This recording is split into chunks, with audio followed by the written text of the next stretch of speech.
Ndërsa përshëndes Fiorelën, duke u ndalur pikërisht në këtë çështje, qëndrojmë tek vota e diasporës Fiorela, e cila ka një vëmendje të veçantë edhe nga Partia Socialiste. A do të ketë më takime me emigrantët, zoti Rama? Kryeministri Rama, të paktën sipas burimeve, nuk do të ketë më takime me shqiptarë që jetojnë në diasporë, por këtë detyrë ja u ka lënë drejtuesit politik për diasporën, kryetarëve të bashkive, koordinatorët, të cilët janë vendosur nga ana e Partisë Socialiste për të marrë pikërisht me këtë proces për sa i përket të votës së diasporës, ku tashmë qytetarët shqiptarë të cilët jetojnë jashtë vendit janë në momentin ku duhet të marrin zarfet dhe më pas i plotësojnë për të dërguar. Nuk dihet ende nëse në fund do të ketë një takim përfundimtar, pavarësisht deri më tani thonë që me Athinën dhe me Milanën i ka mbyllur edhe takimet elektorale me diasporën. Por ajo se çfarë duhet të themi, pavarësisht se zoti Rama i ka mbyllur mitingjet me diasporën, është i vëmendshëm për sa i përket edhe votë zarfeve të cilat shkojnë drejt shqiptarëve që jetojnë jashtë vendit, duke i publikuar ato në rrjetet sociale, madje duke deklaruar që edhe votat të cilat ju ka arritur është për Partinë Socialiste, një fenomen i cili është jo pak shqetësues edhe për shoqërinë civile, duke e cilësuar si një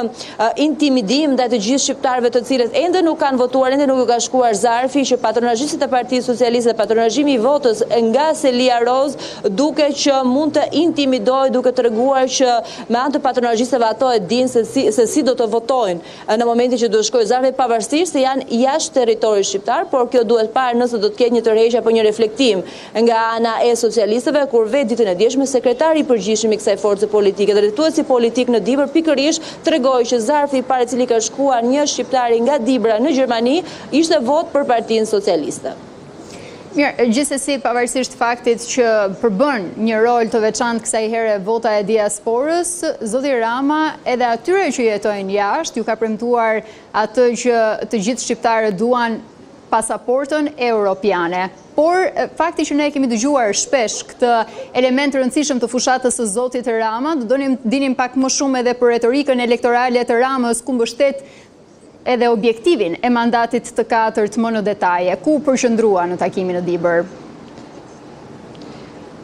Duhet themi sa më shumë të shkojmë drejt të afrohemi datës së zgjedhjeve, aq më shumë sfumohet edhe pasaporta e Shqipërisë europiane, ku zoti Rama duhet themi që në takimet elektorale po fokusohet më shumë në elementet të atij takimi apo të zonës së caktuar. Ditën e dieshme në Dibër ju referua takimet me gra, duke thënë që Partia Socialiste ka mbështetjen më të madhe pikërisht nga gratë dhe vajzat, diku te 56% sipas sondazheve të kësaj force politike, duke kërkuar madje që edhe të rit, cilët janë 114 votues të rinë në këto zgjedhje, janë shumica prej tyre për Partinë Socialiste dhe duke bërë një ndarje edhe në familje ku ai kërkon vetëm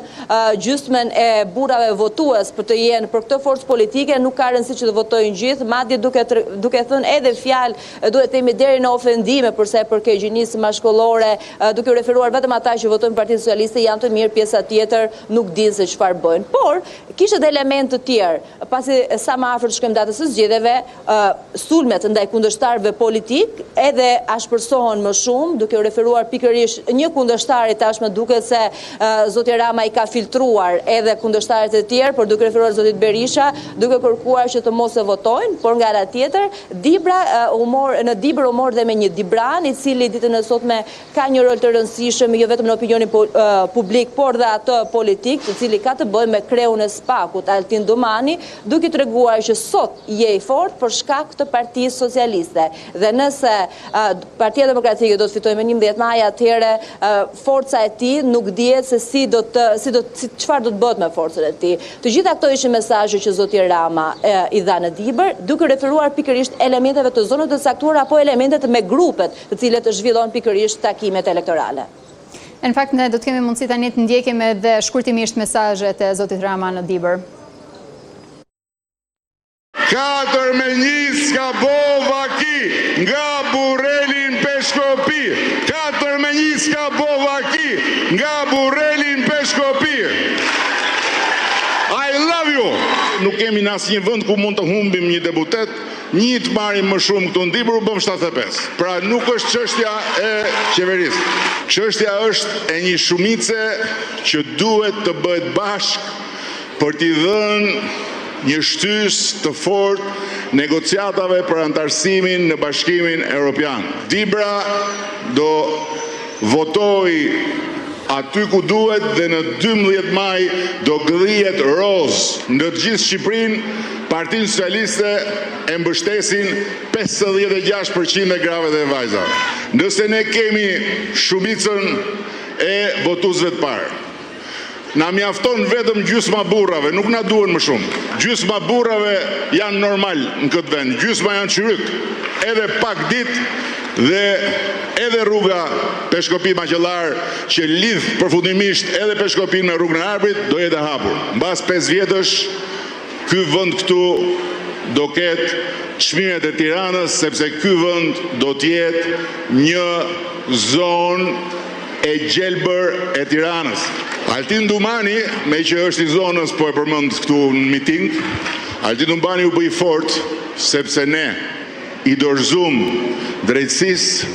shpatën e ndëshkimit që i takon drejtësisë. Kështu duhet ta lënë demokratët qafën e tyre të bufit. Ta lënë ajër bufin. Del bufi thot, do shkri spagun në 12 maj. Po pse? Sepse ka hallin e vetë. Ndërkohë që ju me motra, me kunatat kujdes, kunatat mund të jenë të rrezikshme, me kunata, me motra, me krushka, me komshie, me kushurina, me komshiet kushurinave,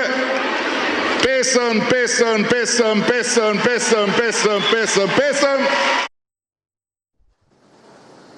Mesazheve të zotit Rama në Dibër, ndërsa sot pritet të jetë në Lezhë. Çfarë pret Partia Socialiste në këtë qark, Fiorella? Duhet themi, duke u referuar të gjithë historisë politike, por dhe 2021, Partia Socialiste është në pozicion mbrojtës për sa i përket Lezhës, pavarësisht se tashmë objektiva duke që janë edhe më të mëdha, pasi sipas kryeministit Rama, Partia Socialiste nuk do të marrë më pak se 74 mandate, një numër deputetëve të cilët ka marrë në 2021 dhe kërkon më shumë, por duhet parë pasi qarku i Lezhës, përveç se nuk i ka të gjitha bashkitë Partia Socialiste tashmë në administrim, pasi bashkia e Mirditës është e partisë qeveriset nga Partia Demokratike dhe do të jetë vështirë përsa e përket edhe për të arritur për të përmbysur rezultatin 4-3 siç pretendon drejtuesi politik njëkohësisht ministri i drejtësisë dhe tashmë kërkohet që të mbrojë, paktën sipas burimeve kërkohet që të mbrojë rezultati i 4-3 i 2021 ku Partia Socialiste ka marrë 3 deputet dhe ditën e sotme do të ketë takime përsa e përket investimeve të cilat ka bërë qeveria në emër të qeverisë zoti Rama në spitalin e Mirditës apo edhe takime me bizneset në Lezhë, ndërkohë do të ketë dhe takim me gratë, pasi janë një pikë referimi përsa i përket të gjithë angazhimit, dhe nga ana tjetër duhet themi që edhe qarku Lezhës, përveç se çfarë pret Partia Socialiste, është një qark i vështirë për shkak të historisë, ku ka pasur gjithmonë, duhet themi, incidente gjatë fushatës elektorale deri në ditën e zgjedhjeve, duhet parë nëse ky angazhim, nëse kjo retorike ashpër politike mes Partisë Socialiste dhe Partisë Demokratike do të ndikojë apo do të jetë një proces zgjedhor i qetë. Më pas Lezhës, duhet themi, do të rikthehet në Tiranë për të përmbyllur edhe takimet e pasdites, ku do të jetë me të rinj dhe studentët dhe më pas edhe me strukturat e Partisë Socialiste në njësinë 6 në kombinat. Fiorella, të falenderoj.